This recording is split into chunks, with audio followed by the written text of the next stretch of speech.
So hey guys, Bluebridge here and review of our 2-1 victory against Leicester. So let's get into it.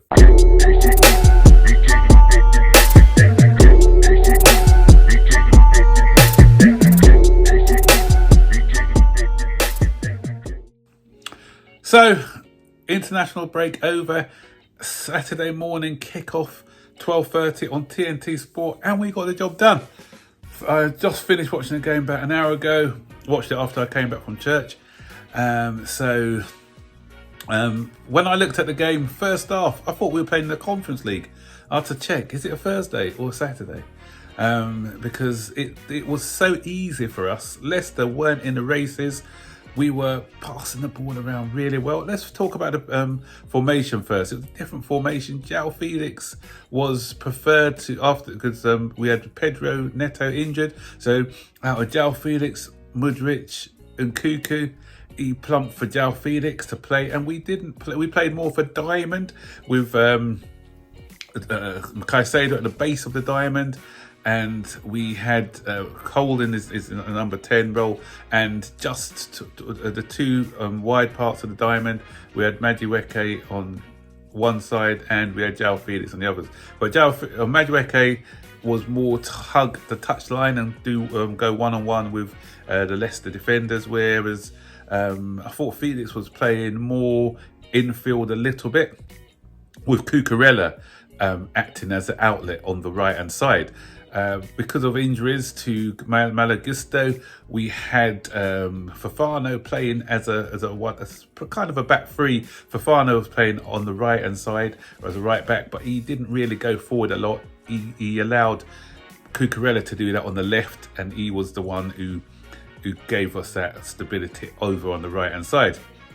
And Leicester couldn't put a glove on us for the first 20-30 minutes. I think we had 68 at one point. We had 68 touches in their own half. Leicester didn't have a single touch in the opposition half in the final third, and to our 68, as I said. So it was kind of like a walk in the park. But what we didn't do was we didn't create a lot.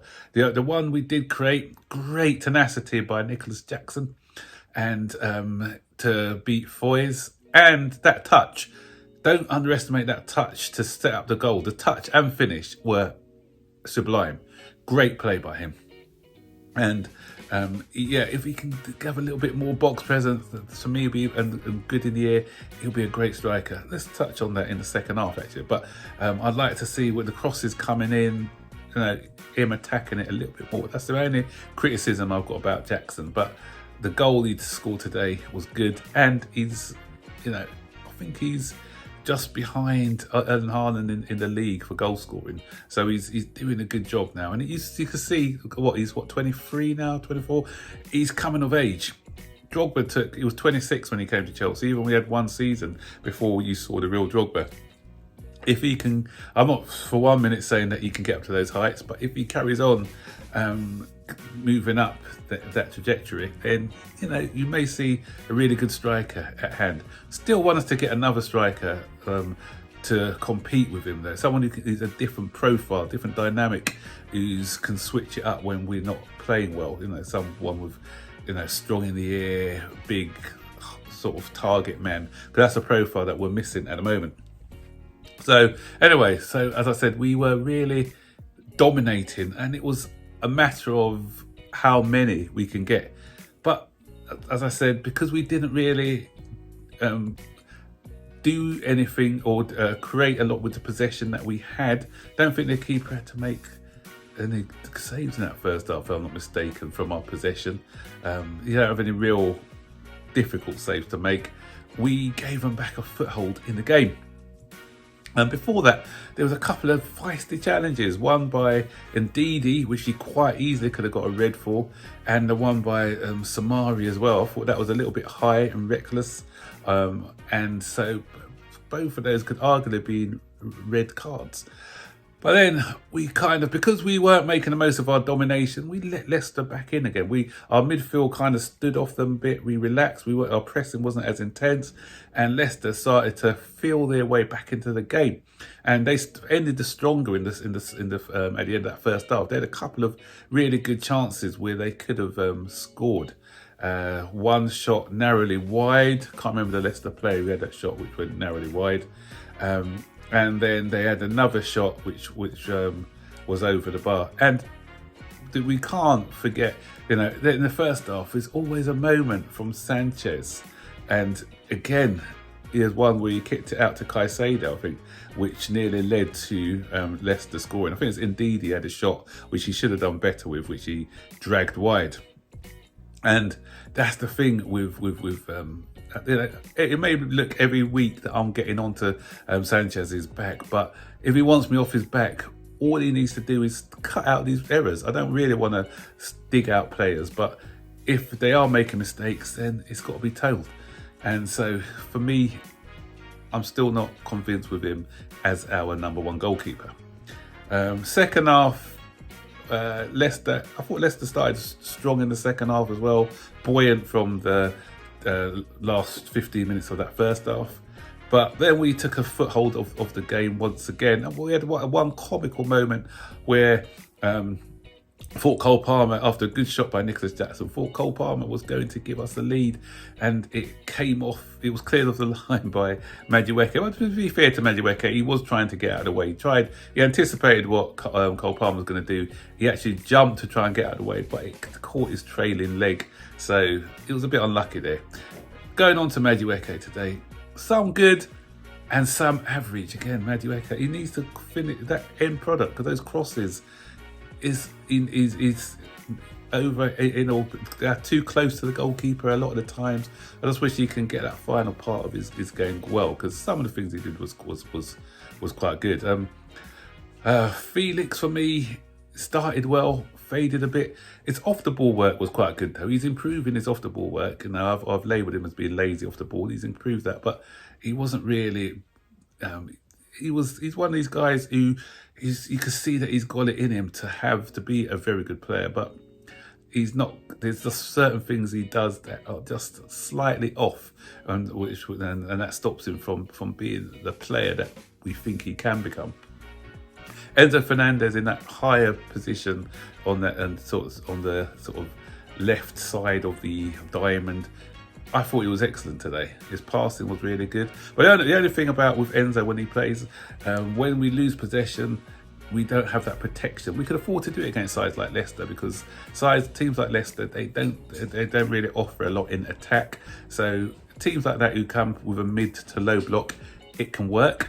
But against stronger midfields and stronger attacks, then I don't think we will play that way. But Maresca has proved that he's quite flexible in his tactics. So I believe that if we're playing a different team, he's got, as I said, more attacking prowess, then he will play in a different way.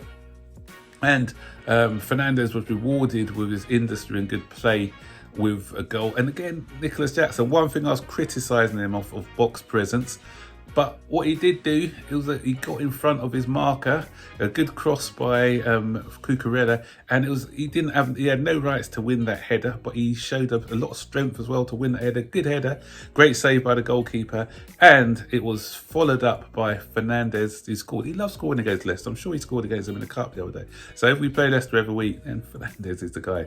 Then we had a couple of moments. The first one, we had a penalty shout for where Mavididi was fouled by, or supposedly fouled by Fofana. For me, I didn't think it was. A lot of people think it was a penalty, but I don't actually think it was. I think what Fofana did was smart. And as I'm watching this, Tottenham have just gone 3-0 up. It's crazy. I'm doing this. And what's wrong with Man City these days? I don't know. But crazy. Pep Guardiola signs that new contract.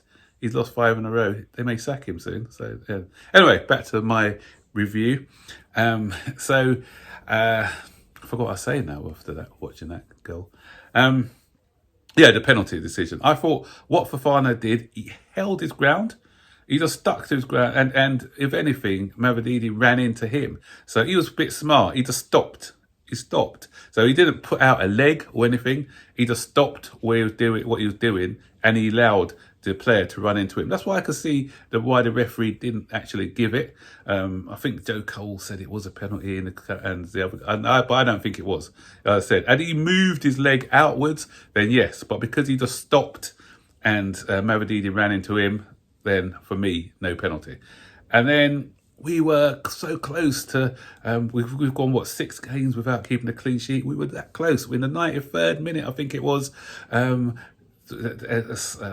bit of lapse play by us, and Laviu just come on as a substitute, just got caught. I think if he had left the player alone, then we could have probably, I don't think he would have, he was the substitute Leicester guy, I can't remember, but I don't think he would have probably got on the end of that to score. Was Reed, wasn't it? That's him, the ex-Fulham guy. But had we just left him, I don't think he would have probably scored. But anyway, it was given after a VAR call, because he initially put his flag up for an offside position, but it wasn't. And they scored a goal, which kind of ruined it for us, because I would love to have seen us keep a clean sheet. But hey ho. So 3 points is 3 points. So we're third in the table with Man City. This shock.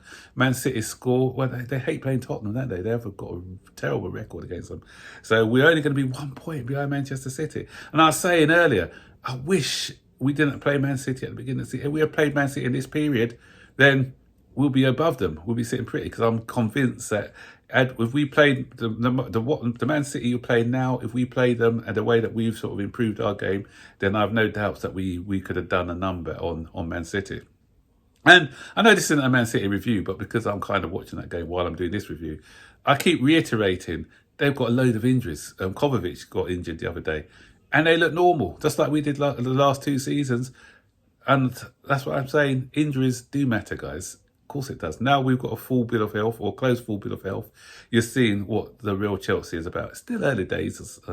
We've only 12 games into the season, but the early signs are looking quite good. So it's a great performance. We've had some results. Arsenal won today, but the likes of Nottingham Forest and Aston Villa have dropped points. Brighton won as well. We've got a run of games now, which I do think we're capable of winning. And let's see how far up the table those results can get us. So, guys, what do you think of today's performance? Stick your comments in the section below. And don't forget to like, subscribe, turn on post notifications so you're notified every time I make a new video. So take care. Bye-bye.